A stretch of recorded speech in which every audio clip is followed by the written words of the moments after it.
approval of the agenda. Can I have a mover and a seconder, please? Councillor Andrews and Deputy Mayor, all in favor? And that is carried. Any disclosures of direct or indirect pecuniary interest? Not seeing any. There is a recommendation that a closed meeting of council be held pursuant to Section 239, subsection 2 of the Municipal Act for the purposes of considering the following subject matters: the closed council meeting minutes from January 26th and a verbal report from CAO Smith regarding a town facility under Section 239, subsection 2F. Can I have a mover and a seconder, please? Councillor Sherwood and Councillor McIntosh, all in favor? And that is carried. We're now in closed session.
Okay, good evening, everyone. We're going to call tonight's meeting to order. We're going to begin the open portion of our meeting, and we will begin, as we always do, with the singing of our national anthem. I'll ask that you rise if you're able.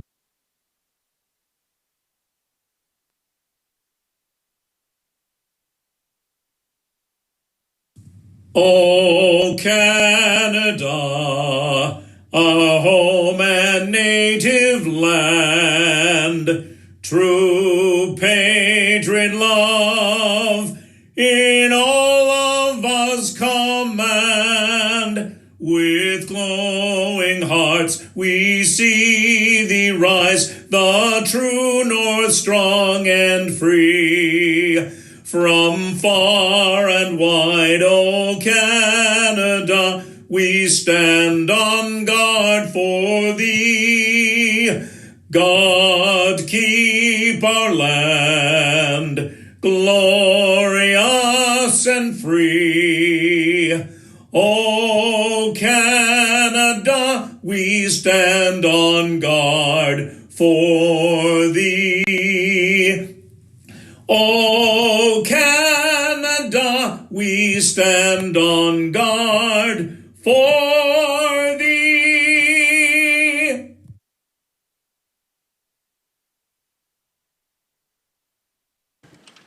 We'd like to acknowledge the treaty lands and territory of the Williams Treaty Nations and of the Mississaugas of the Credit First Nation. We also recognize that Dufferin County is the traditional territory of the Wendat and the Haudenosaunee and is home to many Indigenous people today. Tonight's meeting is being aired on public television and/or streamed live and may be saved for later public broadcast or webcast. Your name is part of the public record and will be included in the minutes of the meeting.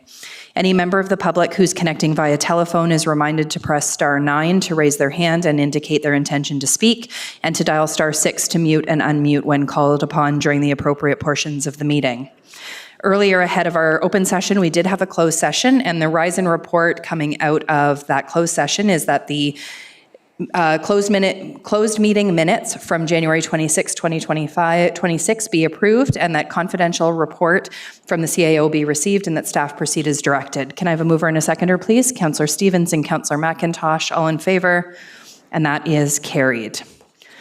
We do have minutes from the previous council meeting as well, from January 26. Can I have a mover and a seconder to have those approved? Councillor Andrews and Deputy Mayor, all in favor, and that is carried.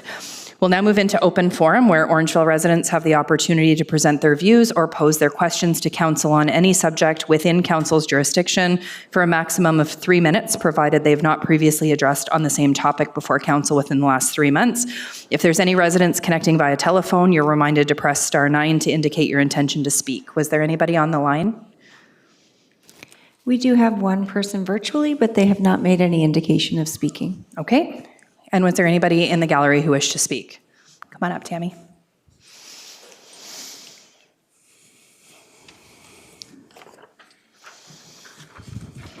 Council, I spoke to Ms. Linebeer ahead of this, and I understand that she requires an extra minute, so she's asking for 4 minutes instead of 3. Could I get a motion to extend? Councillor Andrews and Councillor Stevens, all in favor? And that is carried. Go ahead, Ms. Linebeer. We'll get your mic turned on, so just give us 1 sec.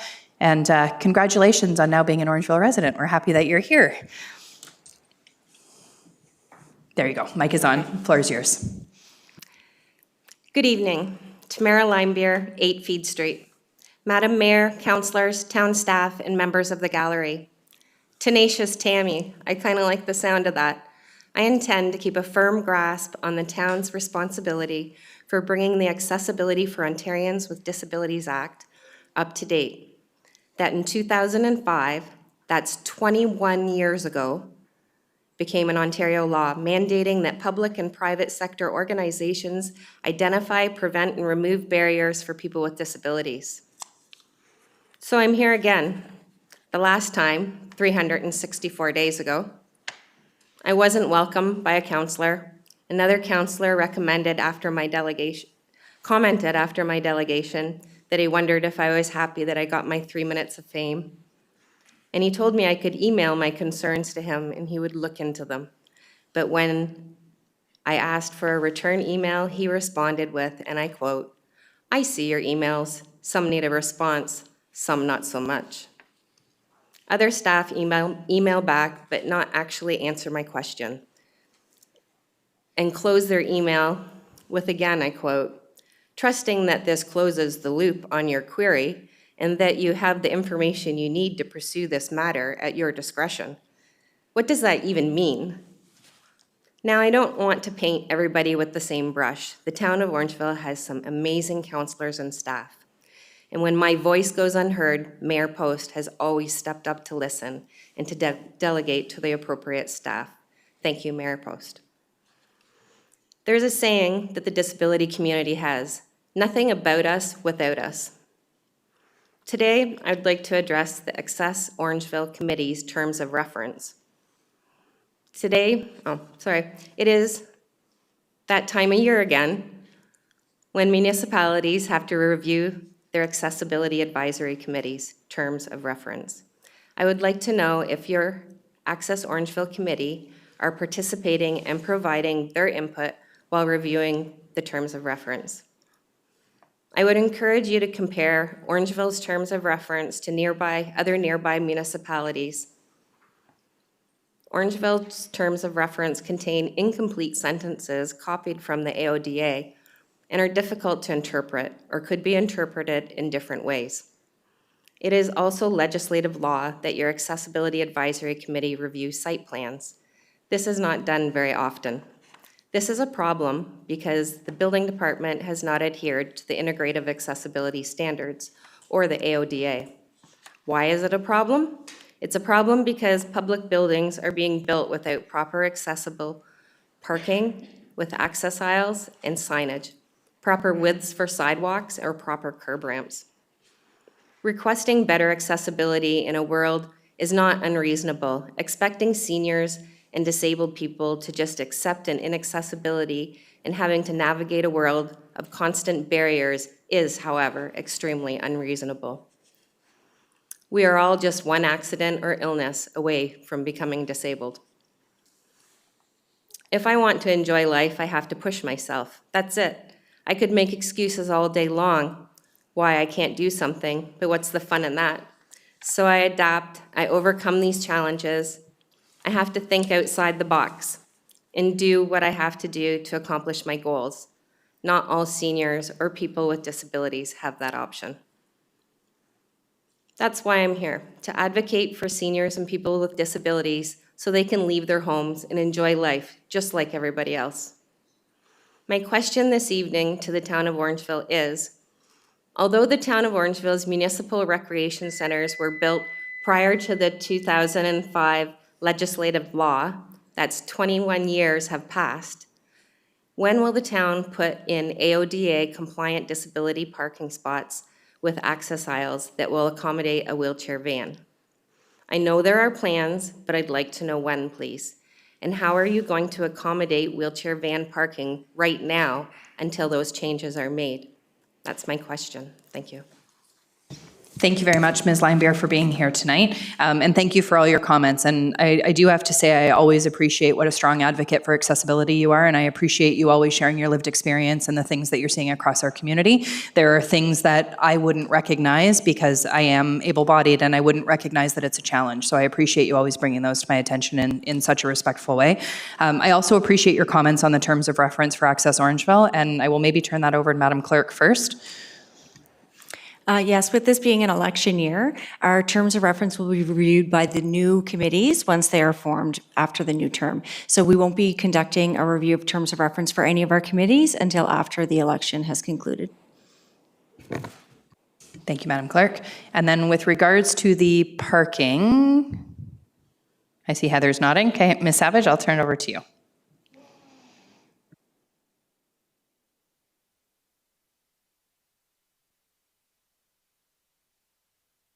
Thank you, Mayor Post. Hello, Ms. Linebeer. Alder, I think you specifically asked about Alder. It is in the, it's been in the capital project for a while. It did get pushed to 2027. You had also asked what can we do in the interim. There's no plans at Alder right now at the interim, but I will speak with facility staff. I do know we're redoing Harvey Curry parking lot, so we're adding additional accessible parking spots at that location, and anytime we have an opportunity to renovate or redo either an outdoor facility or a parking lot, definitely making sure that that's there. I believe that these standards are exceeded at Harvey Curry Park. Okay. Ms. Lambier, go ahead. I'm just wondering if you can accommodate by allocating other parking spots for accessible parking with an access aisle, similar to what Marksville Warehouse does when they have their tent sale. They put up their tent in the 2 wheelchair parking spots, but they always make another spot. They put a sign, they put pylons out so it's extra wide because they know I shop there. And I believe it's a human rights violation if that accommodation is not made. Ms. Savage? Thank you, Mayor Post. We'll look into it. There are accessible spots right now, and you're saying that not for a van. There's a lot of work that needs to happen at that parking lot. I'm sure you've been there on a Tuesday, Thursday night, daytime. So if we were to reroute accessible parking spots, it's also about crosswalk and areas to get over to the walkway, something we can take away. For swimming or skating, I often take up 2 parking spots, which if bylaw had better terms of reference, I would get a ticket for parking on the line. But that's the only choice I have. I usually take the end one and I park on an angle so nobody can park next to me. But similar to Marksville Warehouse, I think you need to take away some of the other regular parking spots and make them temporary accessible spots. Thank you for that feedback, Ms. Linebear. We'll take that away for sure, and I appreciate your time today. Thank you. Was there anybody else in the gallery who wished to speak during open forum? Go ahead, Mr. Smith. Thank you, Mayor Post. Matthew Smith, 38 McCarthy Street. I just have a question regarding the proposed stop control bylaw update. In the report, it says the maintenance, the painting for some of the ladder crossings is to be performed annually. I'm just wondering if that's completely necessary to do it annually, given their residential streets and I would say kind of low traffic. So could that be deferred to every, say, second or third year to save a few dollars? Mr. Koslak. Through your worship, years ago that would be possible. Back when they used oil paints, they'd last for 2 or 3 years. And now for a lot of areas with the water-based paints, you're lucky if you can get a year. You couldn't last 2 or 3 years. You wouldn't see the line after. So we have to do it at least once a year. Some areas you may have to do it twice a year. Right. Okay. Thank you. Thank you, Mr. Koslak. Was there anybody else in the gallery who wished to ask a question today? No, we're good. Okay, perfect. We will move on then to presentations, petitions, and delegations. I'm pleased to welcome Julie Elston-Height today from Caledon Dufferin Victim Services. Julie is the executive director there and has a presentation for us. Ms. Elston-Height, we will turn it over to you. I believe your presentation is up, and we'll get your mic going.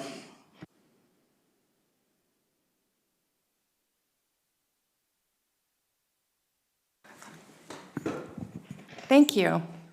I'm Julie Elston-Height. I am the Executive Director of Caledon Dufferin Victim Services, and I'm grateful for Karen Barnett, who is on our Board of Directors, to join me. Thanks for having us here. I hope to tell you a little bit about what we at Victim Services do. Next slide.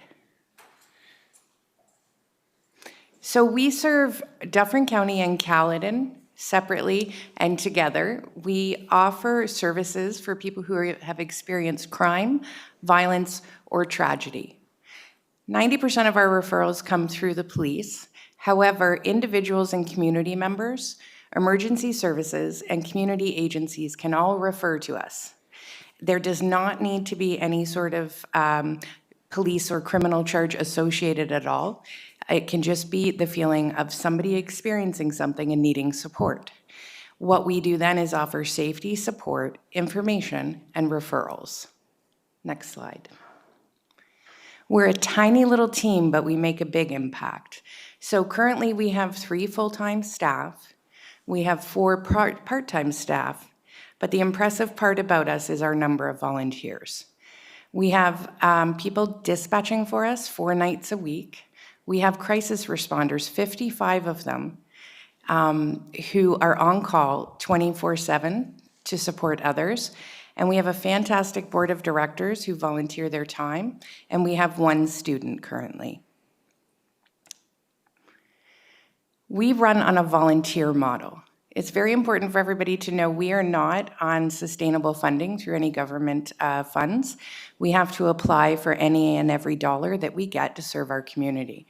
So thinking outside the box many, many years ago, they developed a model that is relying on skilled crisis responders. So what that means is these 55 individuals who are currently with us undergo extensive training, not only from internal but external, with emergency services as well as learned instructors.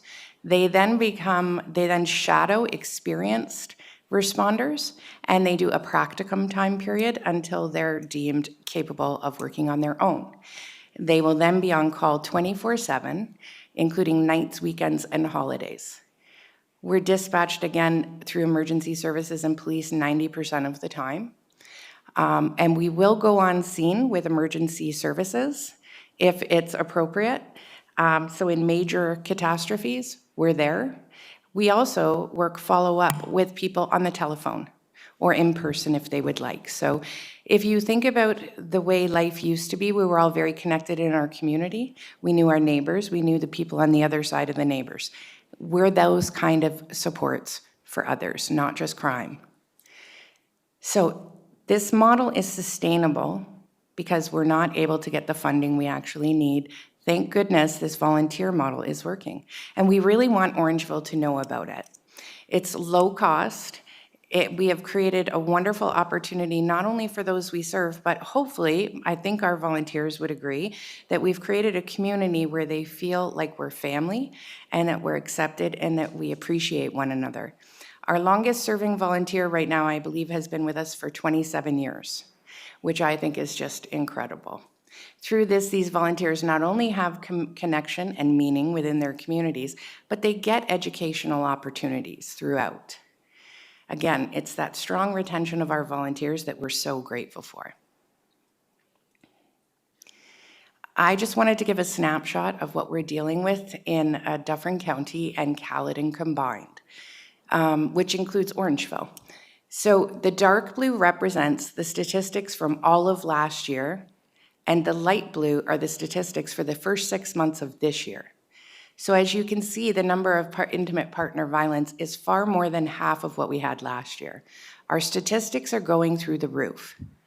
And this is in each and every town within either municipality.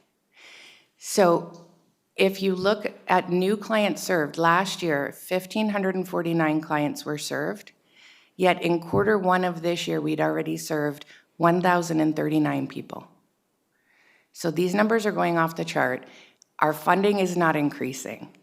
And so we're coming to let everybody know who we are and what we do because we are a registered charity. And if people would like to donate, they can on our website or by communicating with us.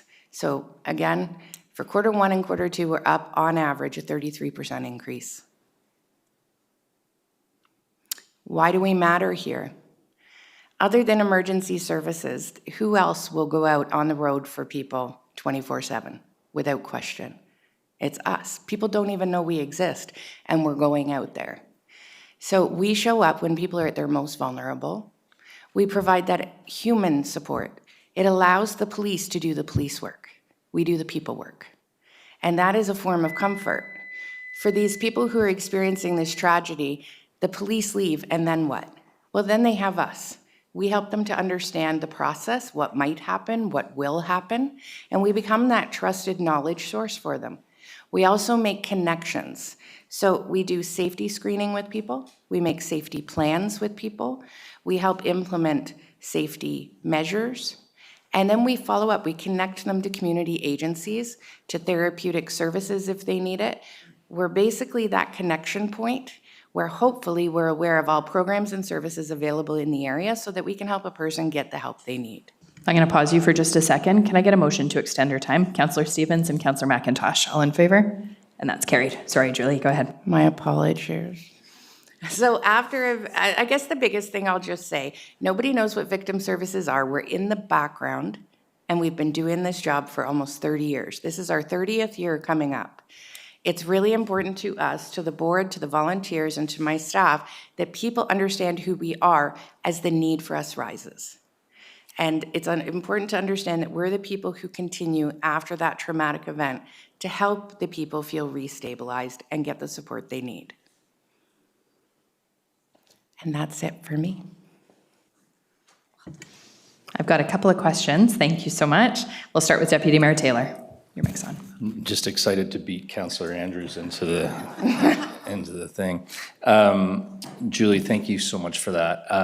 We've had dealings with you and your organizations through the police, which has been phenomenal to have you there.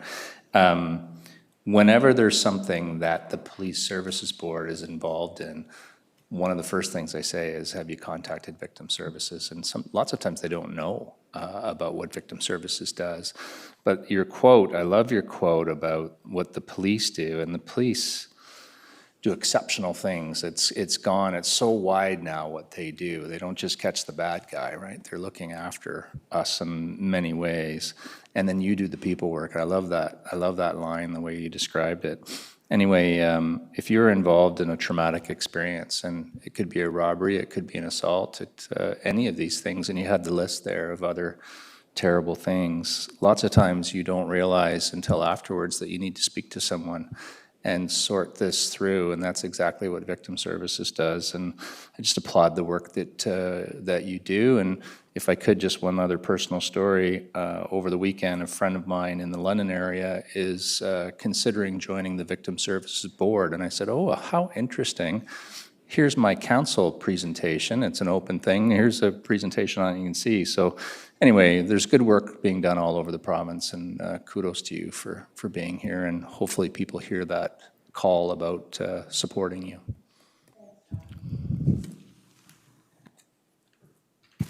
Councillor Andrews. Thank you. I did almost beat you to the punch on that one there, Deputy Mayor Taylor.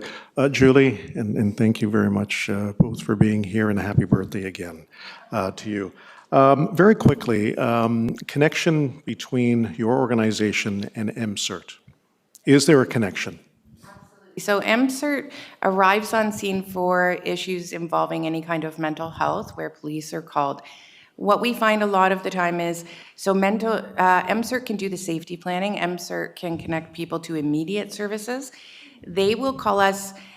One of the things Victim Services has, which is quite interesting, is we're one of the approved providers for certain streams of funding. And so in certain types of crime, the government has approved Victim Services to manage certain types of funding. And so MCERT will call us if they need to access this type of funding for something, and one of them might be a door kicked in. If it's the right kind of crime, we not only have access to that funding, but we have locksmiths, et cetera, who we have already gotten approved through the government. So it streamlines things to be quicker for people to access. So we work often with MCERT, absolutely. One of the luxuries we have here on council is the opportunity for advocacy at various levels of government, representing our community. When you talk about funding, is there a gap that you are willing to share with us that might be able to, in some way, with either our conduit to the higher levels of government, might be able to at least advocate for you? Absolutely. So the history of Victim Services is that it's gone through many different government bodies being the funder, from MAG, et cetera. It currently lies with the MCCSS. We are very grateful for the funding we have, but it's not guaranteed long-term. So the funding, we apply for the funding and we're approved for a certain number of years. It doesn't increase over those years based on the population increases.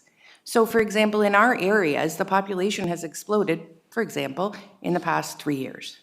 There's been major growth. That's not reflected in the dollar value. No matter what we're doing, we can't increase service if we don't increase funds.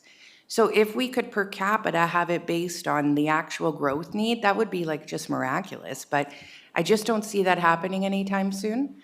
I can hope, and I would appreciate the advocacy because the current narrative is that it's not in the budget currently. Okay.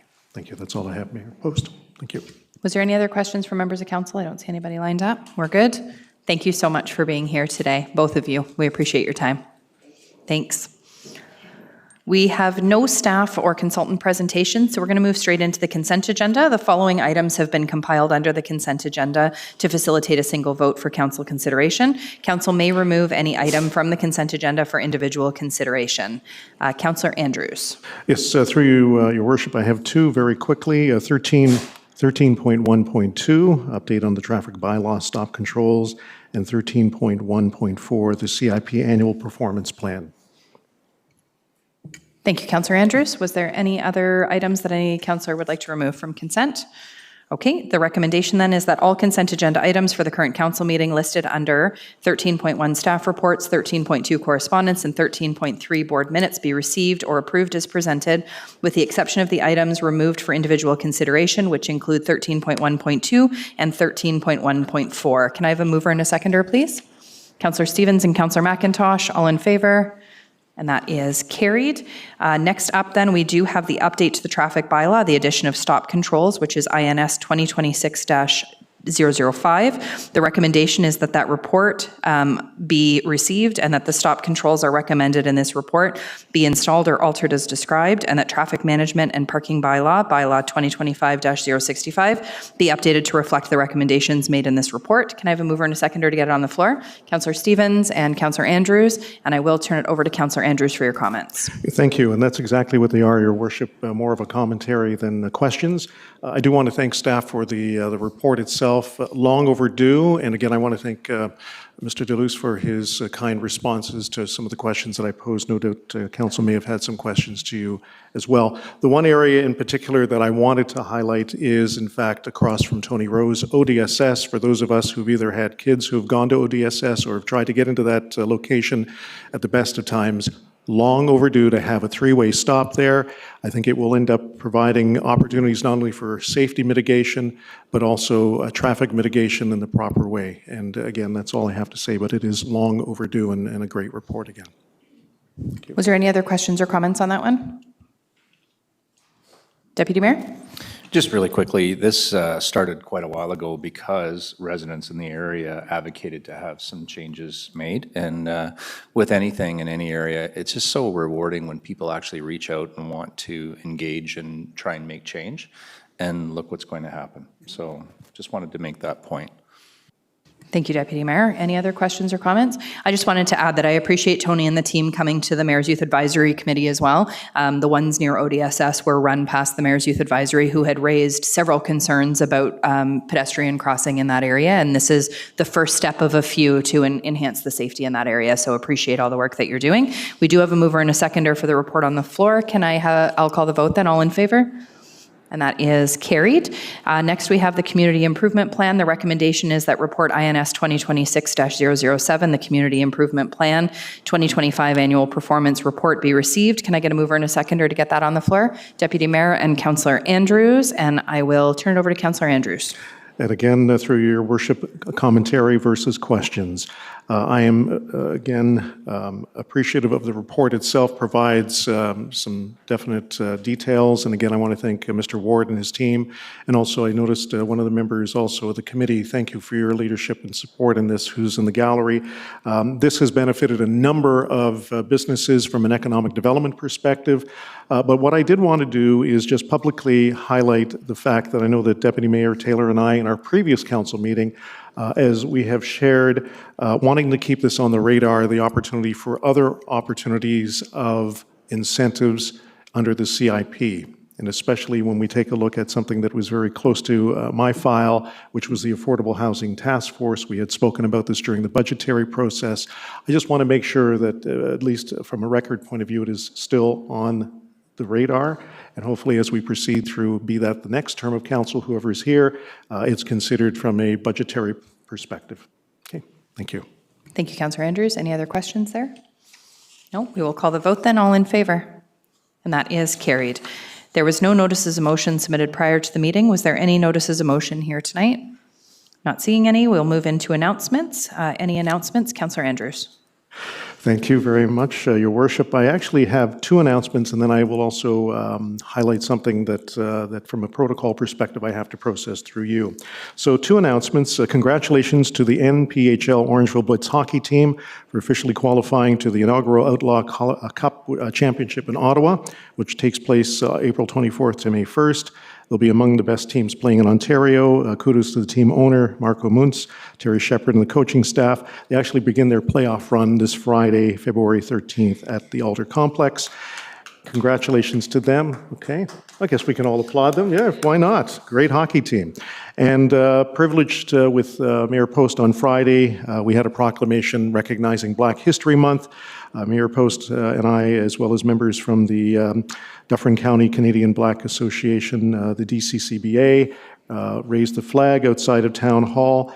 As the chair of the EDI file, I'm proud of Orangeville's commitment for supporting our Black History Month with a number of activities that are going to be facilitated at the Orangeville Library, including playback of the OPL's YouTube channel for King and I, or King and Country presentation. More to come in March and later this year. And again, I want to thank everyone that's involved from a Orangeville commitment in the continued success that we've had with EDI in our community. And the other point that I wanted to highlight, Mayor Post, this is under bylaws. This is 17.1, the Water Enablement Fund posed item that is in the agenda. I just wanted to bring this out as opposed to, and I've spoken to the clerk as well, I want to thank the staff who have been involved with this particular initiative because of the funds that through this process, we hope to be officially awarded to the town for infrastructure projects, which are varied but predominantly fall under the auspice of the water revitalization that we have. But again, I just wanted to take the time so that the public knows that a lot of work has gone into this from a municipal staff perspective, and they should be recognized. And I think what's more important that as you go through the bylaw, it is quite lengthy, the documentation that all of us in council have had to read through, but it is a very important one that will help our municipality, not for the short term, but for the long term. Thank you, Councillor Andrews. Was there any other announcements? Councillor Sherwood. Thank you, Your Worship. I just wanted to bring to the attention of the public that next week is Heritage Week in Ontario. Runs from February 16th to the 22nd. And so we here in Orangeville, even though we celebrate our heritage every single day, at least I do, we're going to take the week to really celebrate our local history. As you can see right now, we're presenting a slideshow that's showing some of our history that we're very proud of. The mayor will be doing a proclamation at Alder Street Arena, and I invite everybody on February 17th at 1 p.m. We'll be having a display board there, and we'll be running some of these slideshows at all of our facilities. The Mill Street Library has been kind enough to work with the Heritage Orangeville Committee to put up a little display, so I would recommend you take an opportunity to check out some of the local historian books and learn a little bit more about Orangeville from our Orangeville Library. And that's pretty much it. The theme is the heart of town, which was our heritage calendar. We're pretty darn proud of those. So that's what the theme will be when you drop into the arenas. You'll also may notice along in the medians on Broadway between 2nd Street and Mill Street, we have what I call a little bit of history stories. And if you have a chance, rather than just drive by them, if you have a chance to look and see some of the real old histories of Broadway in particular and how it's changed over the years. So again, I encourage everyone to enjoy and celebrate our local history. Thank you, Councillor Sherwood, and thanks to your committee for all the hard work that you put into all of these amazing things. Deputy Mayor Taylor. Just 2 things really quickly, Your Worship. One is last week we were able to celebrate Optimus Day here in the atrium, and it was an honor to do that. And thank you, Mayor Post, for writing the proclamation and the very fact that you were busy with other things and allowed me to do that. It was an honor for me to celebrate with them, and the flag went up, and it was an amazing occasion for everybody. And then the second thing I wanted to bring forward, and it's not necessarily an announcement, it's more of an observation if I could. I just wanted to share a personal story, and that was I spent the weekend in London visiting family and friends. And while I was there, it struck me how different the snow removal is there versus it is here in Orangeville. And I can tell you, I asked people that I met, how do you feel about the roads? And they didn't register at all that there was a problem with their roads. I can tell everybody in this room that if our roads looked like London roads, we would be ostracized as a council. We do a fabulous job here in Orangeville, and I just wanted to lay that out to Tim and to Tony to say kudos to you and your teams for everything that you do. And it was so noticeable. It's just was striking, the difference. So thank you very much for all the work that you do. Thank you, Deputy Mayor. Was there any other announcements? Council, we're good? Okay, so we will move into bylaws then. The recommendation is that all bylaws for the current council meeting listed under item 17 be read 3 times and finally passed. That's 17.1 right through 17.5. Can I have a mover and a seconder, please? Councillor Andrews and Deputy Mayor, all in favor? And that is carried. And a motion to adjourn. Councillor McIntosh and Councillor Stevens, all in favor? And that is carried. Thank you, everybody. Have a good evening.